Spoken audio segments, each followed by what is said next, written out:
وثوق سے کہا جا سکتا ہے کہ وہ لازمی طور پر یہ مادی دنیا تو نہیں ہو سکتی، یہ زمان و مکان تو نہیں ہو سکتا۔ تو یہ جو جنات ہیں اور یہ اس طرح کی جو باتیں ہیں جو کہ ماورائے زمان و مکان ہیں، ان کے حوالے سے میرا نہیں خیال کہ کسی بھی اہل علم کا اور خاص طور پہ مسلم علماء کا جو واقعی سنجیدہ مسلم علماء ہیں، ان کا کوئی ان چیزوں کے اوپر اتفاق رائے ہے، یا وہ یہ سمجھتے ہیں کہ جی اس چیز کو جن کہا جائے گا، اور اس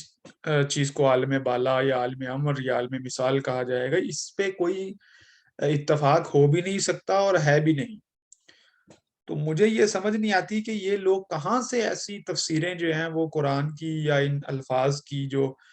قرآن میں آئے ہیں، اور ان کی تفسیریں اس طرح سے کہاں سے نکال لیتے ہیں، اور ان کو پھر جو ہے وہ سائنس کے ساتھ ملانے کی کوشش کرتے ہیں۔ اب سپر اسٹرنگ تھیوری یا اسٹرنگ تھیوری وہ بالکل ایک میتھمیٹیکل سیٹ اپ ہے، اور وہ مادی دنیا کو سمجھنے کی ایک کوشش ہے۔ اس کے پیچھے فزکس کے اور میتھ کے کچھ اصول ہیں، کچھ ازمپشنز ہیں جن کے بنیاد کے اوپر وہ تھیوری کھڑی ہوئی ہے۔ اور جب وہ ڈیمینشن کی بات کر رہے ہیں تو وہ بالکل یہ لائن اور سکوئر والی کہانی نہیں ہے، وہاں پہ اس کے پیچھے بالکل ایک ڈفرنٹ قسم کا الجبرا ہے، جس پر ہم کبھی پھر تفصیل سے بات کر لیں گے۔ لیکن یہ لوگوں کو بیوقوف بنانے کا سلسلہ یہ بڑے سمجھدار اور سنجیدہ لوگوں کی طرف سے بھی آتا رہا ہے، اور اب یہ بچے بچونگڑے جو یوٹیوب کے اوپر بیٹھے ہوئے ہیں اور وہ انٹلیکچوئل اپنے آپ کو کہلاتے ہیں، یہ انٹلیکچوئل سوسائٹی ہونے کا دعویٰ کرتے ہیں، میرا خیال ہے کہ یہ لوگ مذہب کو نقصان دے رہے ہیں۔ ایسے لوگوں سے آپ بچیں۔ اگر آپ کو اپنے ایمان پہ شک ہے تو اس کے لیے آپ قرآن کو پڑھیں اور آپ اسلام کو پڑھیں۔ اس کے لیے آپ کو سائنس پڑھنے کی ضرورت نہیں ہے اگر آپ نے اپنا ایمان جو ہے وہ مضبوط کرنا ہے۔ اسی طرح اگر آپ سائنس میں دلچسپی رکھتے ہیں تو پھر سائنس کو باقاعدہ جو سائنس کے استاد ہیں ان سے سیکھیں، جن کی اس فیلڈ کے اندر ٹریننگ ہے، جنہوں نے سٹرنگ تھیوری کے اندر کام کیا ہے، ریسرچ کی ہے، اس کو باقاعدہ ریاضیاتی طور پر پڑھا ہے، ان لوگوں سے پھر آپ سٹرنگ تھیوری سیکھیں۔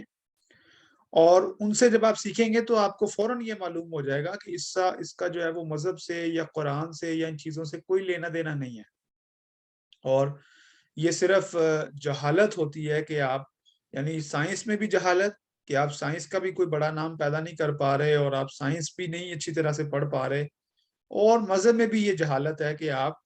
اپنے مذہب کا تماشا بنواتے ہیں پوری دنیا کے سامنے، یہ سامنے رکھ کر کے جی ہم جو قرآن سے جو ہے وہ چوتھی پانچویں چھٹی ڈائمینشن میں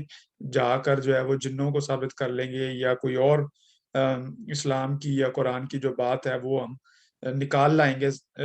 جو ہے وہ سائنس کے پیراڈائم کے اندر سے۔ تو میرا خیال ہے کہ ان چیزوں پر بہت زیادہ احتیاط کی ضرورت ہے، اور جو واقعی ایک پڑھا لکھا آدمی ہے یا واقعی جن کو اہل علم کہا جاتا ہے، وہ کبھی بھی اس طرح کی جو ہے وہ علمی بےایمانی سے کام نہیں لیں گے۔ یہ تو قرآن کا اپنا فیصلہ ہے کہ چند روپوں کی خاطر جو ہے وہ تم اپنا ایمان نہ بیچو۔ تو مجھے معلوم نہیں ہے کہ یہ لوگ شعوری طور پہ ایسا کر رہے ہیں یا لاشعوری طور پہ ایسا کر رہے ہیں۔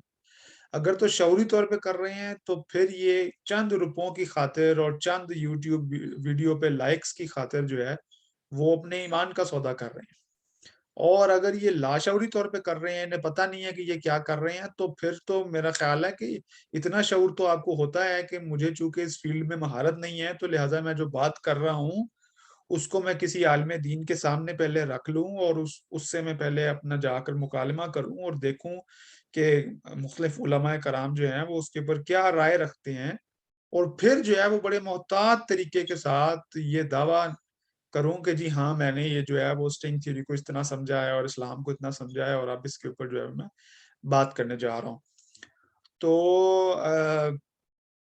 اگر آپ پیسے کمانے چاہتے ہیں تو اور بہت سے راستے ہیں، آپ ان کو اپنا لیں، ان کے ذریعے آپ پیسے کما سکتے ہیں۔ بہت سی ایسی ویڈیوز ایون سائنس کے اندر آپ بہت سی اچھے ویڈیوز بنا سکتے ہیں، آپ مذہبی ویڈیوز بنا سکتے ہیں، علماء کی ویڈیوز بنا سکتے ہیں، اور اسے آپ بہت پیسہ کما سکتے ہیں۔ لیکن خدا را مذہب اور سائنس کے نام پہ یہ جو ہمارے ملک پاکستان کے اندر تماشا کیا جاتا ہے، اس سے آپ باز رہیں، اس سے نہ اسلام کا فائدہ ہوگا اور نہ سائنس کا فائدہ ہوگا۔ مجھے امید ہے کہ آپ کو میری باتیں جو ہیں وہ بہت بھاری نہیں گزریں گی، اور آپ تھوڑا وقت نکالیں گے اپنی روز کی روٹین سے، اور ان ویڈیوز کو دیکھتے وقت آپ کے ذہن میں یہ باتیں رہ جائیں گی کہ کیا واقعی آپ جس کو سن رہے ہیں اس کا سائنس یا اسلام سے کوئی تعلق بھی ہے، یا اس کی کوئی اتھارٹی بھی ہے اسلام کے اندر یا سائنس کے اندر، یا بس آپ اس کے ویوز بڑھانے کے لیے اور اس کو فائدہ دینے کے لیے جو ہے وہ اس کی تعریفیں کر رہے ہیں اور اس کو اور زیادہ آپ خراب کر رہے ہیں۔ تو یہ صرف پاکستان انٹلیکچوئل سوسائٹی کا مسئلہ نہیں ہے، یہ اور بھی بہت سے یوٹیوب کے اوپر آپ کو ایسے لوگ مل جائیں گے جو سوڈو سائنٹسٹ قسم کے لوگ ہوتے ہیں۔ تو ایسے تمام لوگوں سے بچیں، اور اگر سائنس پڑھنا چاہتے ہیں تو سنجیدہ طریقے سے سائنس پڑھیں، مذہب کو پڑھنا چاہتے ہیں تو پھر باقاعدہ اس کو وقت دیں اور اس کے اوپر آپ باقاعدہ تحقیق کریں، آم، اسلام کے اوپر تحقیق کریں، قرآن کے اوپر تحقیق کریں، اور اس تحقیق کو پھر جو ہے وہ علماء کے سامنے پیش کریں، اس کے اوپر علماء کی رائے لیں، اور یہ ایک طریقہ ہوتا ہے جو کہ علمی طریقہ ہوتا ہے۔ تو مجھے امید ہے کہ ان باتوں کا کو آپ سنیں گے اور اس کے اوپر مزید آپ سوچیں گے۔ بہت شکریہ۔